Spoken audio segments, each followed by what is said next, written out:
those like honeysuckle floral notes. Honeysuckle? Now that is a taste that I don't like. What is honeysuckle? So is that just like when honey? you go in a field? Yeah. Oh. Pick some honeysuckle. Is that something you do, Zika, in your free time? Pretty sure. No, it is. Is that like a date you and the wife go on just to go pick some honeysuckle? Hey, babe, what are you doing Saturday? Honeysuckle? The shit you come up with, man. Honeysuckle? I like that.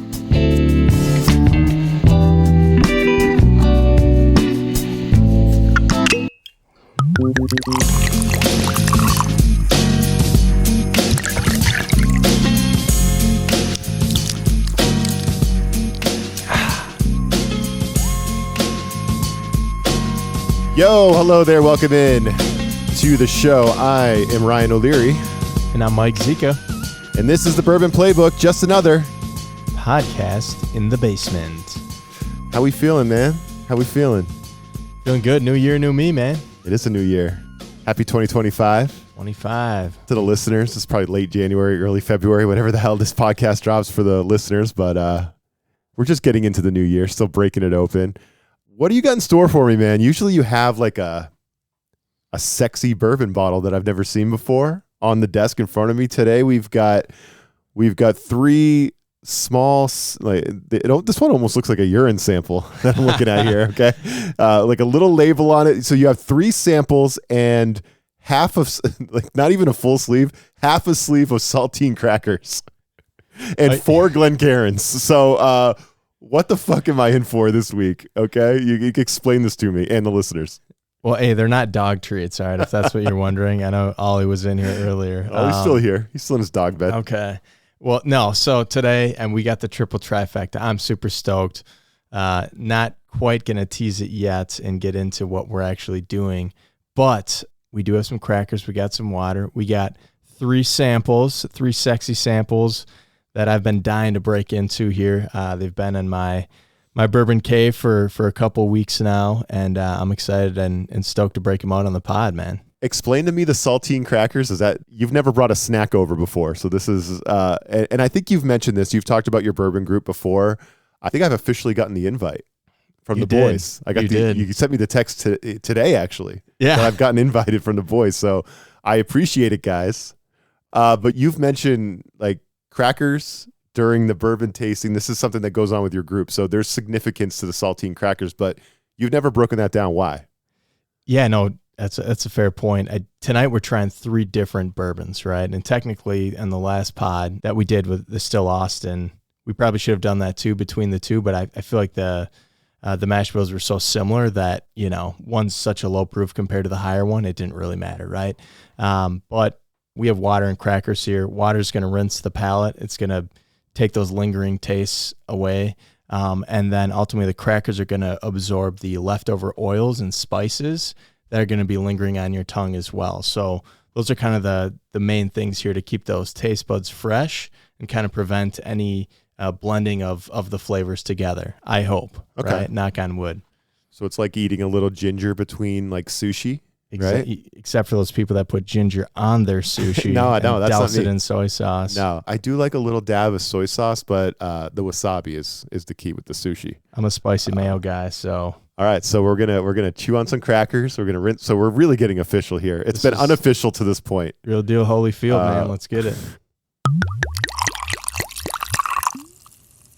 Pour of the week. Yeah. So, man, like I said, new year, new me. Dry January. Yeah, you mentioned that during the last pod, right? How's that going? It's to be clear, dry January, except for the one night a week that we record, right? Because we've already gotten into the sauce actually as we speak. Okay, I'll rephrase that. Dry January with a splash of bourbon. Okay, how does that sound? Yeah. Better? It sounds very wet. It doesn't sound dry. Doesn't sound dry. Damp. It's damp. Yeah, all yeah. Right. Damp January. I like that. How's damp January going? Well, all right. Well, first let's break down. Let's just talk about this whole dry January thing, right? So It seems like every January, half the country's, sipping on kombucha at this point and pretending like LaCroix is fun, right? Let's be honest.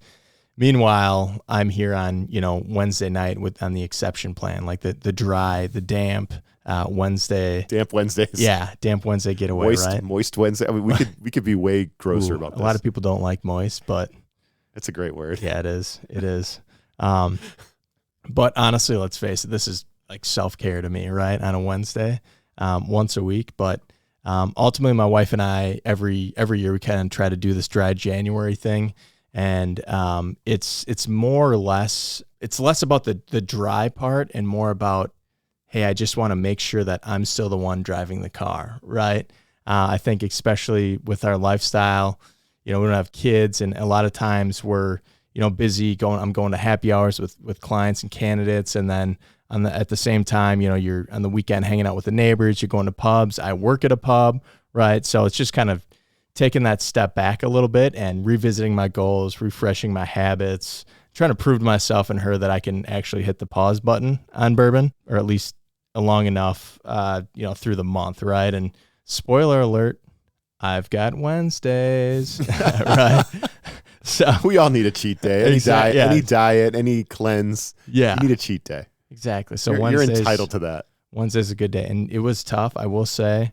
This weekend, watching the Vikes on Sunday night, getting, I don't want to go into detail. Week 18, number 1 seed on the line, right before the playoffs, and just, first of all, the worst game of Sam Darnold's tenure. Darny darts, man. You let me down. Okay, so I will say this.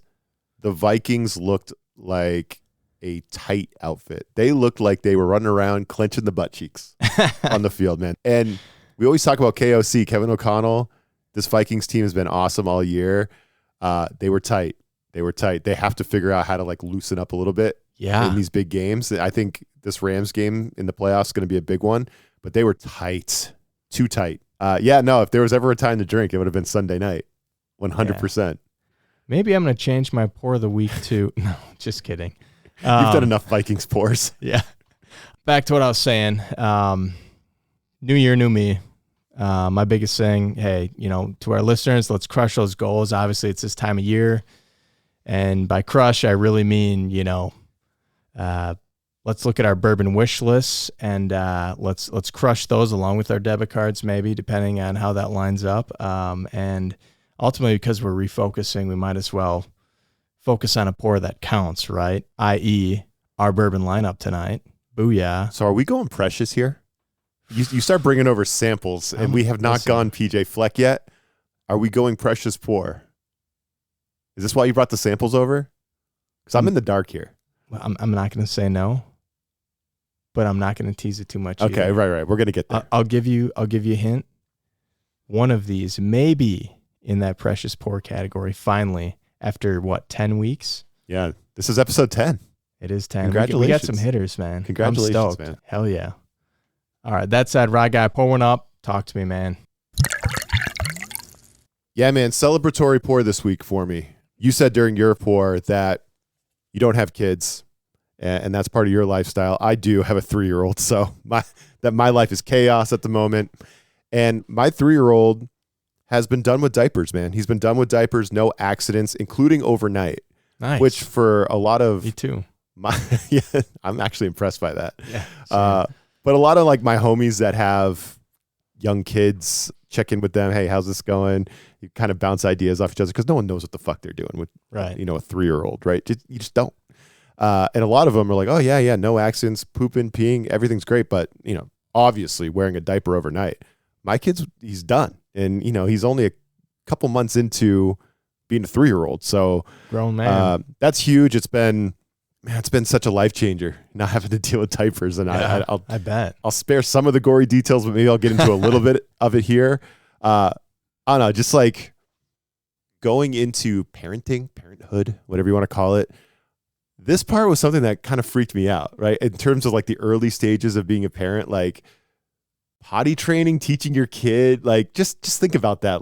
You have this kid who doesn't know what he's doing and you're going to leave the house without a diaper on. You know what I mean? It's just you're just asking for trouble, right? This is something that I kind of freaked out about going in. We have some horror stories, right? Obviously that we've lived through. I remember, there was a time where he was still in diapers and we're out walking around at a park or at a playground and he poops and it's clearly a messy situation. And I remember changing my kid on top of a picnic table. I got them on the picnic no. table. I'm like, I hope no one's going to eat on this thing. You know, like you just got to figure shit out on the fly. There was no bathroom to bring them in. You know, it was just kind of, you're out in the open. What do you do?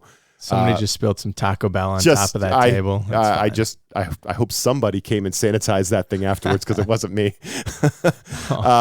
Yeah, it's just getting through this part of parenthood felt like the impossible dream. It really did. I was like, I don't know how we're going to get there. Pour one out for preschool, man. Daycare, preschool, whatever. You know, I know that's not for everybody. That doesn't fit into everybody's lifestyle or whatever. It you know, thankfully we have the one kid and he's in preschool, and just him going there, they reinforce it. He sees his friend. They all do it. I think every 2 hours they go potty at preschool. So like, and they all do it as a kind of a group. It's like a herd mentality. They're all learning together, fucking up, learning together. And it's great. So, I mean, it's magic, honestly. So without that, I don't know if we'd be here today. Yeah. So again, shout out to preschool. But I want my own ass! I want my own ass! I know. It's been phenomenal being done with the diapers. I remember back in the summer, I was picking him up from preschool. He's having a blast on the playground. You know, this is at the point where I'm sending him to school in undies and kind of praying, right? It's still early, but the teachers there were like, you know, send him in undies and we'll figure it out. I'm like, okay, good luck. And most of the time he comes home with a little baggie of his clothes. It's like, in the trash that goes. You know what I mean? Like, I'm not bringing this home. Yeah. You know, he's on the slide. He's having a great time with one of his buddies there on the playground. I'm letting him play a little bit, talking to his teacher. Then he just like looks at me, goes, "Dad, I pooped." And I'm like, "Oh, that's great, buddy." And then I look at his teacher. I'm like, "Please tell me that he pooped in the potty earlier today." And she just like shakes her head no with like a really concerned face. And I look at Jules and I'm like, "No." And he just like nodding at me. He's like, "Yeah." I'm like, "Oh." And he had pooped in his pants in the playground. Yes. And his teacher, God bless her, she's like, "Oh, it's my job. I'll take care of it." So we go back inside and she like puts on like gloves and I sit there and watch her. This must have taken 15, 20 minutes of the mess that this made. Because when a kid poops in his underwear, it's disgusting. It's disgusting. Yeah. Especially when he was like running around playing. Disgusting, man. And just watching her clean him up, it was that's a memory, unfortunately, I'm never going to forget. And it was like rated R, man.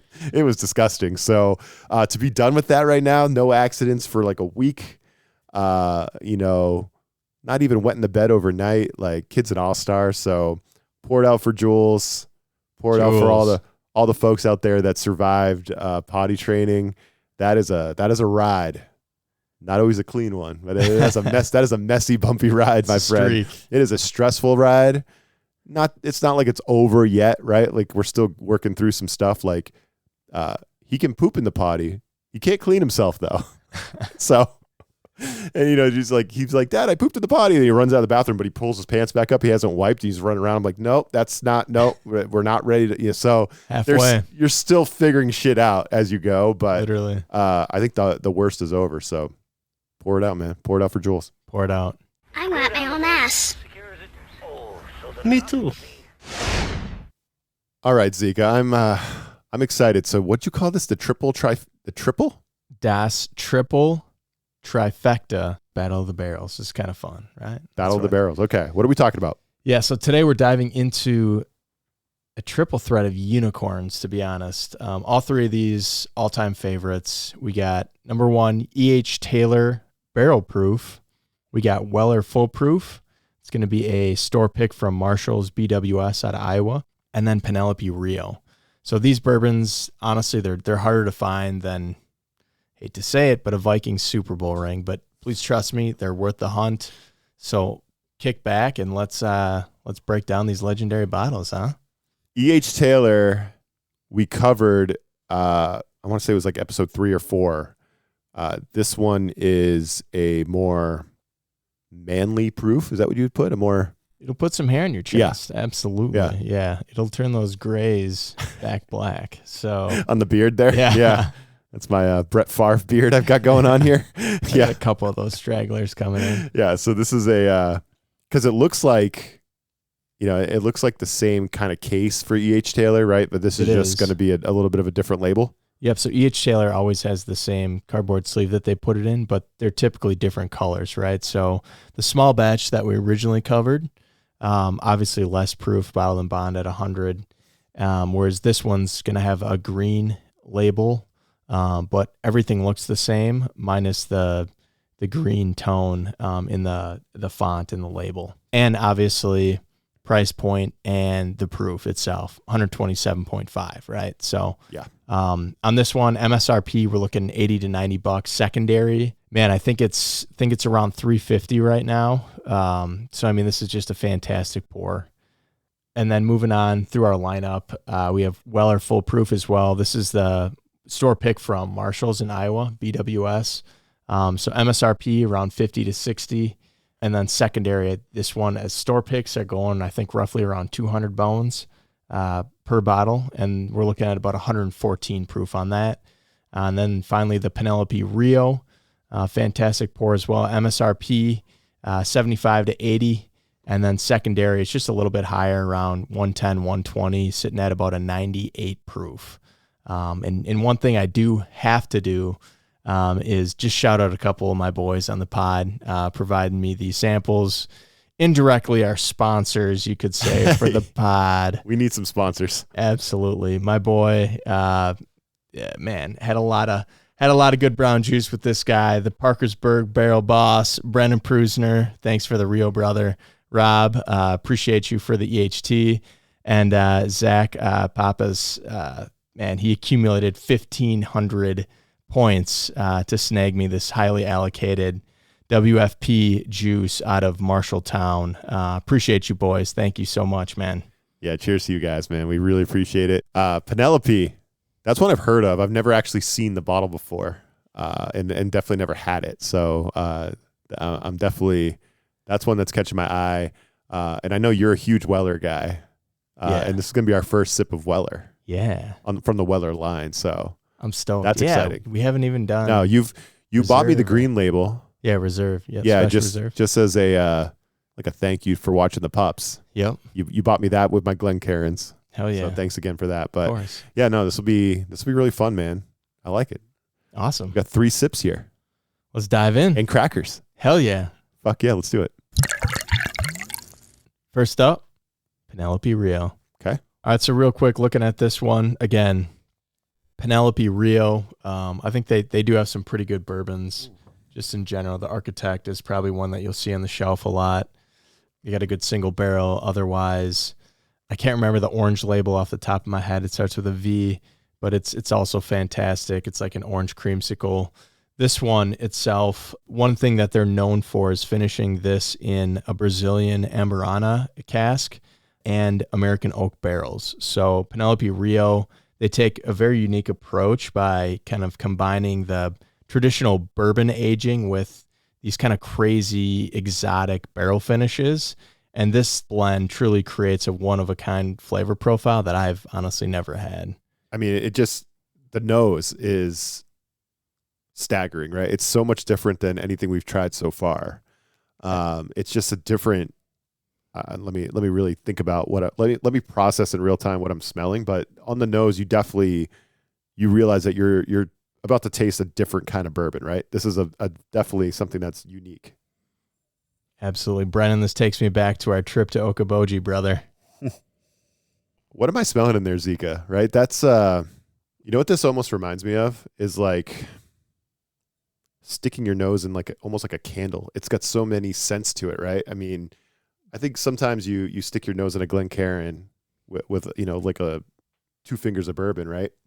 And you kind of get hit with like, oh man, that's a lot of ethanol, that's a lot of spice, right? Right. This almost, there's so many aromas in this that it's almost like you blow out a candle that's what'd you say, like cinnamon or something like that? Like a cinnamon vanilla. It's truly like a vanilla Yankee candle that you'd find in the store. A vanilla flavored Yankee candle that maybe you just blew out, like you lit it for an hour and you blew it out, and then you're smelling that aroma that's coming out of it. That's almost what I kind of picture when I shove my nose in this glass. It's pretty awesome. It's fantastic. It's so different. Yeah, so on the nose, I'm definitely getting a lot of sweet cinnamon, vanilla. The vanilla is there. I'm really catching the vanilla on this. I'm not catching, I know some people have said like fruit, but I'm not catching any of that. Maybe some roasted nuts.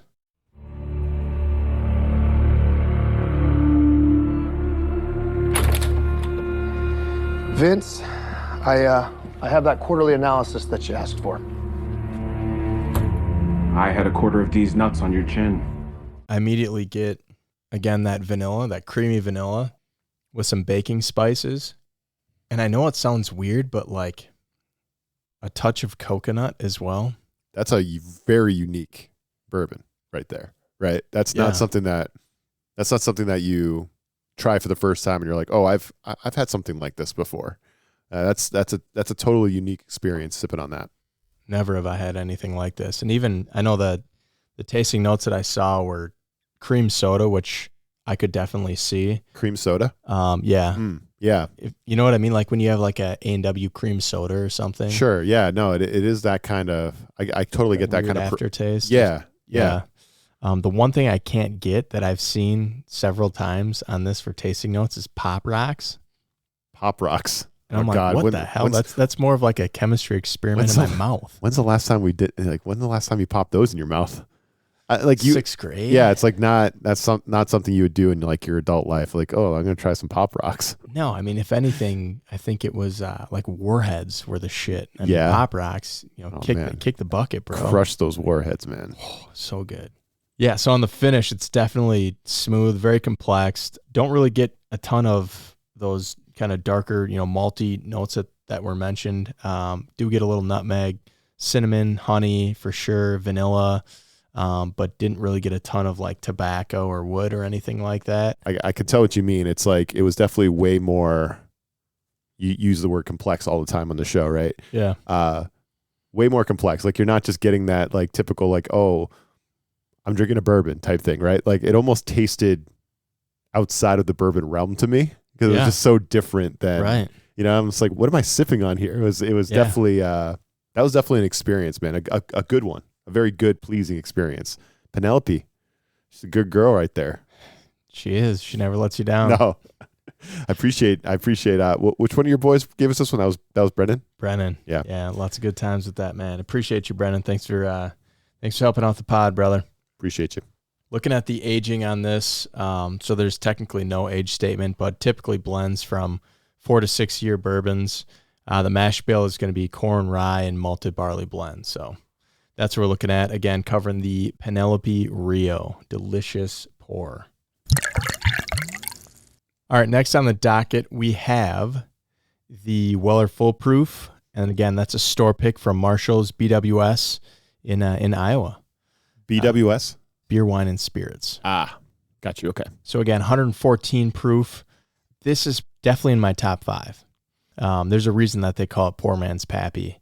And a lot of this is due to the wheated mash bill. That's very similar to Pappy Van Winkle.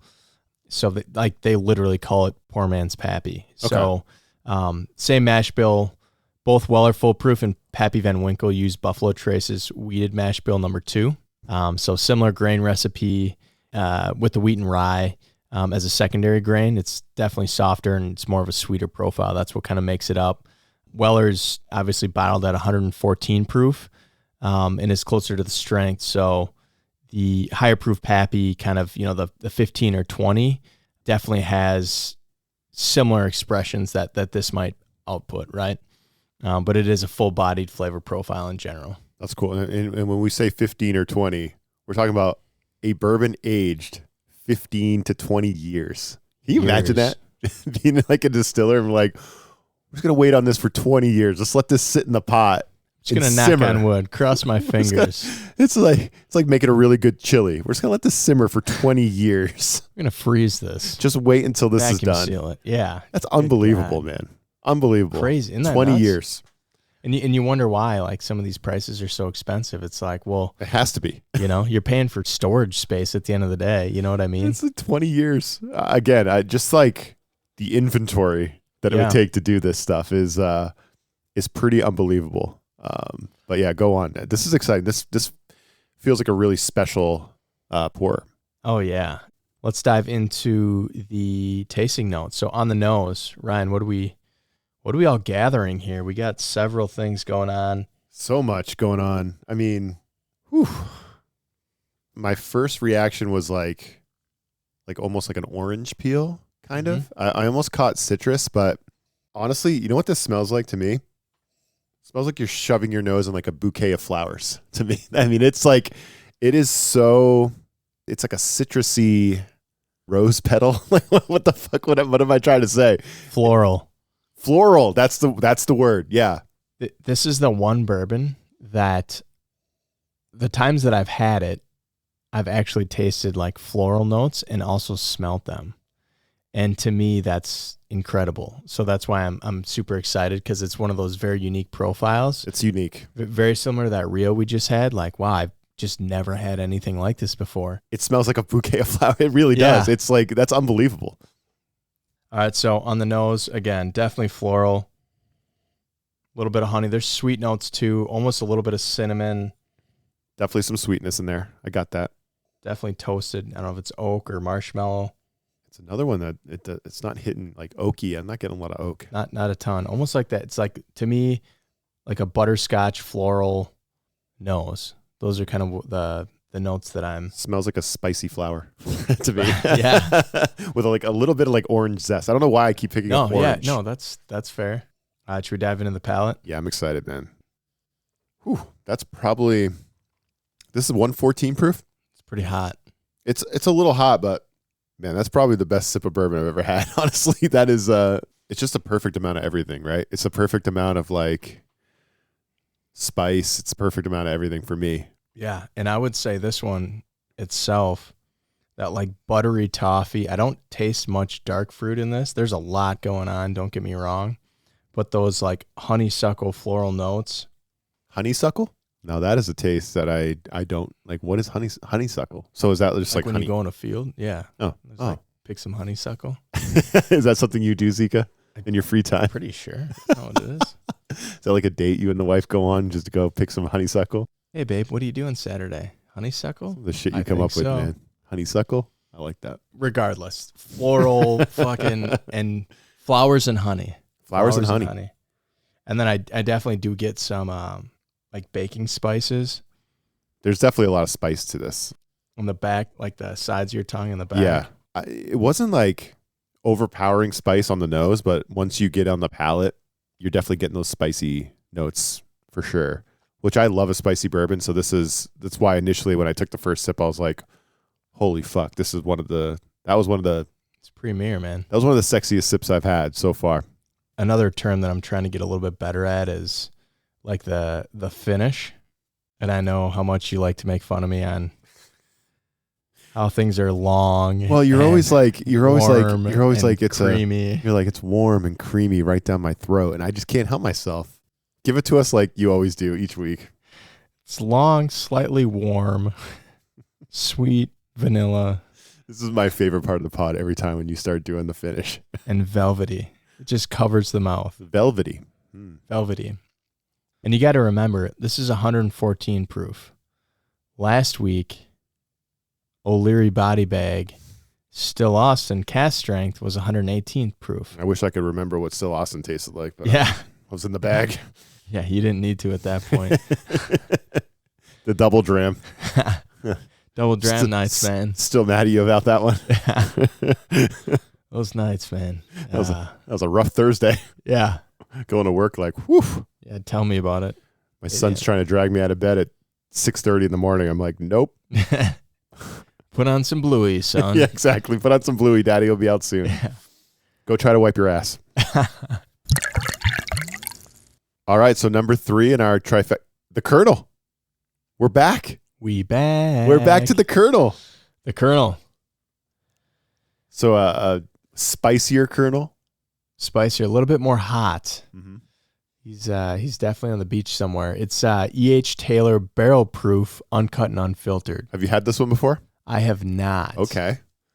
So I was going to say this one sounds more exclusive, right? This one, just the title of that sounds like, how the fuck do you find this bottle? You know what I mean? Uncut and Unfiltered. Unfiltered barrel proof, 127.5. It's not like we couldn't get to 128, boys. We had to stop at 127.5. Soft. I know. I was like, why can't we like a half number? No half measures here on the Bourbon Playbook. Could we just round up? Like, honestly. Yeah, 127.5. That's very, it adds a distinction. It Right? does. Yeah. Saying I'm not good enough for 128. You know what? No, it adds elegance. Fair. It's just saying like, look, we're not shortchanging you guys. It's not quite 128. It's 127.5 proof. Bourbon accolades, winner of the Gold World Spirits competition several times, and obviously consistently ranks in the top 5 barrel proof bourbons year after year. So let's dive into some tasting notes, shall we? Let's do Again, we're looking at 127.5 proof. it. Oof. It's a high proof. Spicier. Spicier than the last two. Spicy meatball. It's a very spicy meatball. It's hot. There's a lot going on, but this might be like a dash of water type Yeah, I might need that. if you want to do that. We've come this far without a dash of water. Why start now, right? We're working our way up. And again, the list itself, we started off with the Penelope Rio at 98 proof. We bounced around to the Weller Full Proof at 114. Now we're delving into the 127.5 proof E.H. Taylor barrel proof, uncut and unfiltered. So on the nose, Cherries. yes, yep, Very exactly. prevalent. Very prevalent, right? Once you get through, the hit of ethanol that you get on this, what you're going to get on a higher proof like this, right? Absolutely. Very cherry forward. I don't know if I'm picking up much more than that right now. You tell me. But the cherries are prevalent. You're definitely getting those. I would say too, if you got something this hot, or just in general high proof, start kind of on the nose With your nose back. correct, and just slowly make your way towards it. Kind of shake it around. Maybe in the ballpark of some vanilla. Definitely a little vanilla, some cherry, something very sweet too, like some honey. How excited are you right now? I think Slap. is this the first bourbon you've never tried before on the pod? Actually, yeah. Yeah, This so is you- the first bourbon I haven't tried in a long time. So you're putting yourself in O'Leary's shoes I'm 'cause you- so stoked, man. because I'm always trying for the first time, Bro, and now you're there. I'm so giddy. Yeah, I could see it on your face. Like I see all your pearly whites right now. Yeah, you're like I wish people could see. We got to get our faces on video. I know. Well, We'll get there eventually. great faces for Yeah. the radio Yeah, podcasting. yeah. but Seriously, we have faces for radio at the moment. definitely some dark cherry in here, toasted vanilla. I get a little bit of caramel, maybe cinnamon. We're working through that right now. Yeah. Ryan, does that sound about right? I'm with you. Like very cherry forward on the nose. I'm getting that was the first thing I hit. Hint of vanilla and some spice. So if you want to call that cinnamon, I'm with you. Yep. That's a good go-to for me. If I taste some spice, I'm usually like cinnamon. Yeah, right. Let's taste this. Let's do it. It's burning on the tongue. You might have to help me with this one, Zika.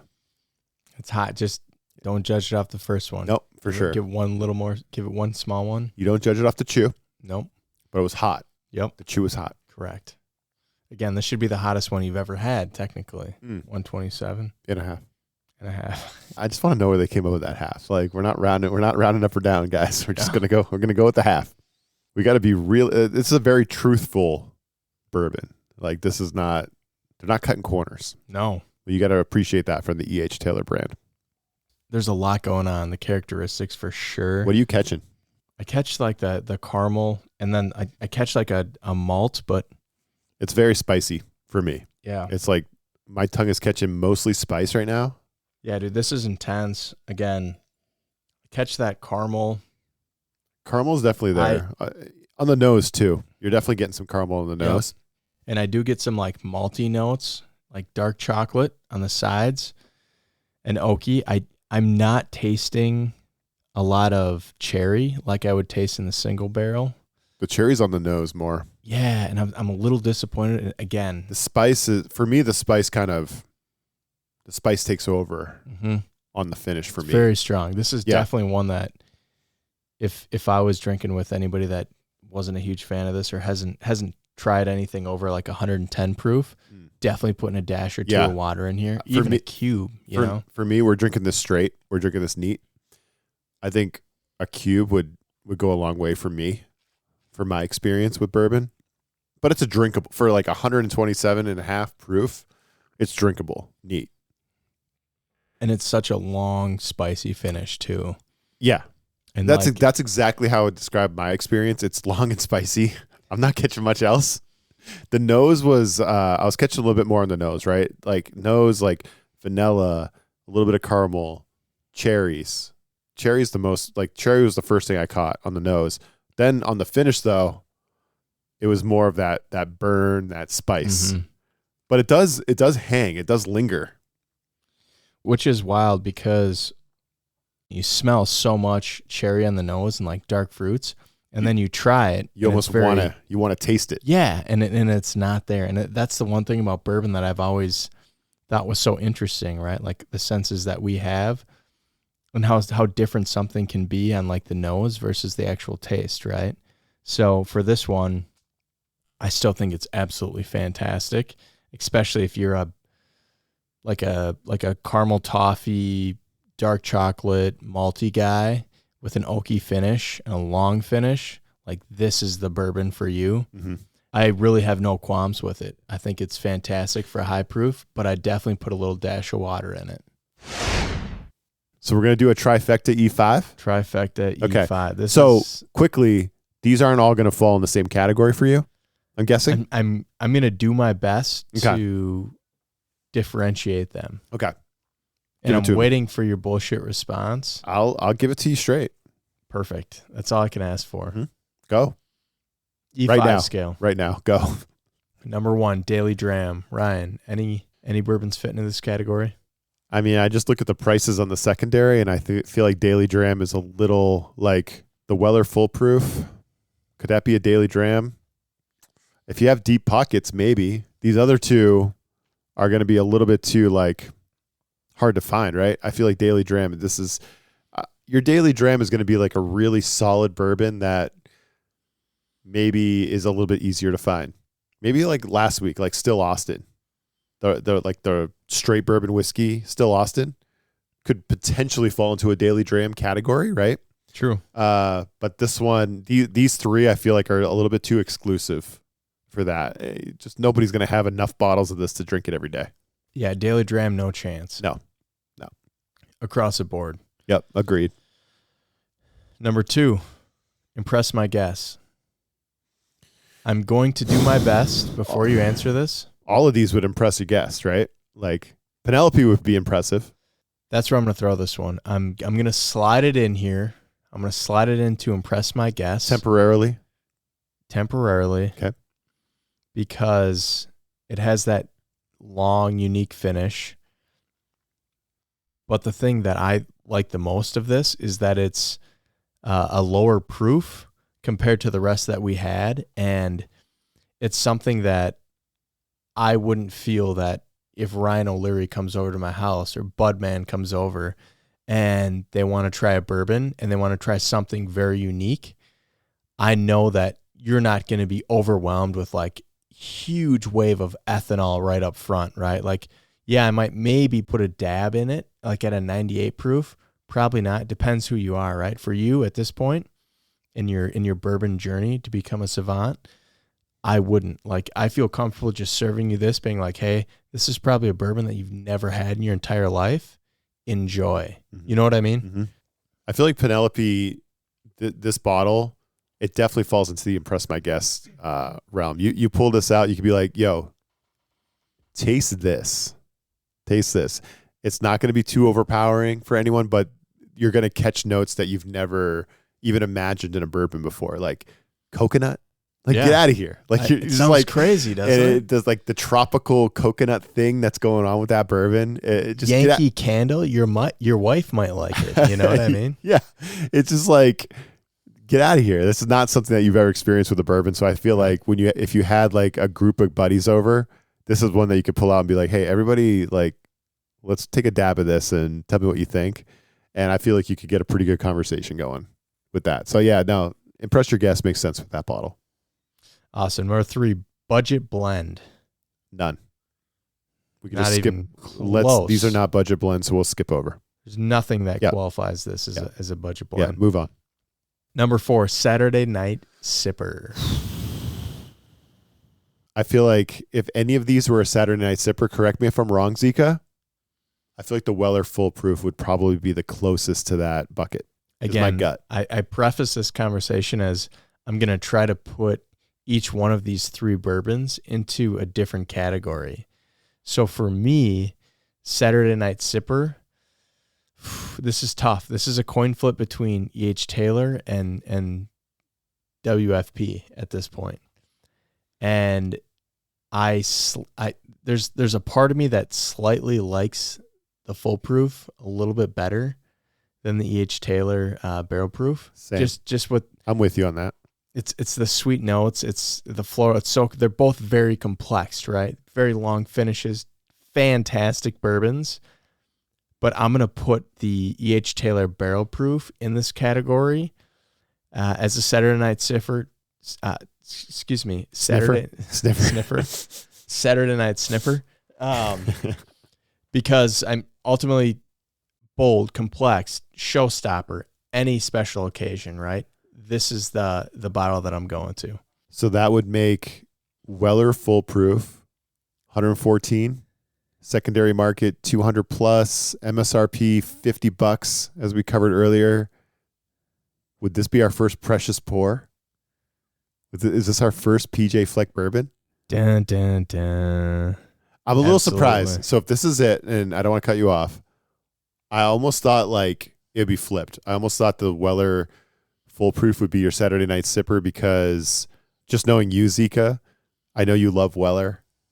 So I could see this being something that you would like break out on once a week and just like really fucking enjoy it.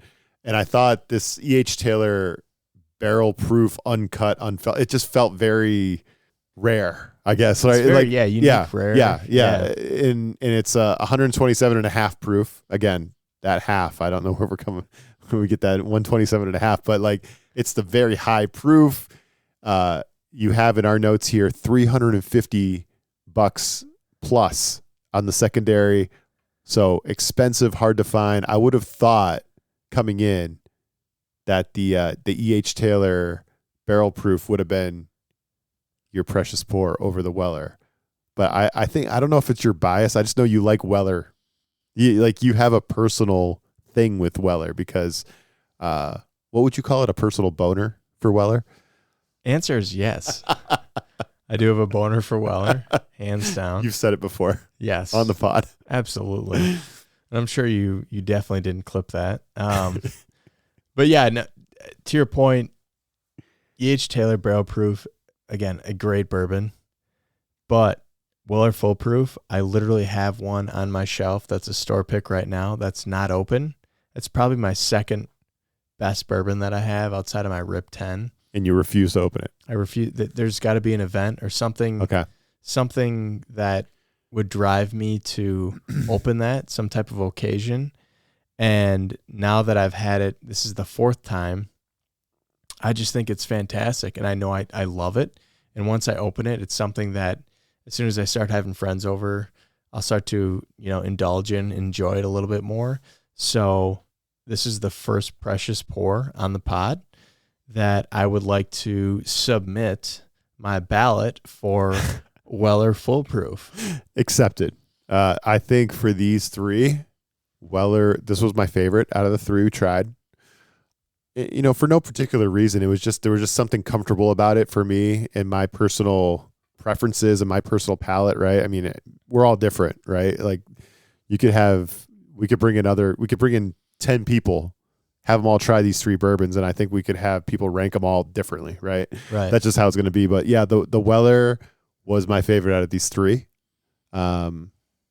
Just like a real, and it's fun that it's the quote unquote poor man's Pappy as well, right? Yeah. Which is really fun because I've obviously never tried Pappy before. Yeah. Soon. And maybe Soon, I will young someday. Padawan. Soon. I will someday now that I'm neighbors with you. But yeah, this was my favorite.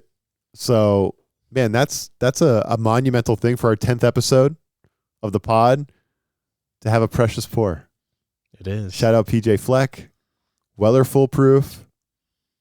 Shout out Marshall, Iowa. The Marshall boys, my Iowa crew. Love it. Brennan Prusiner in the crew, man. Appreciate you guys. No argument here. It's the Weller was a fantastic pour, man. It was everything you could want.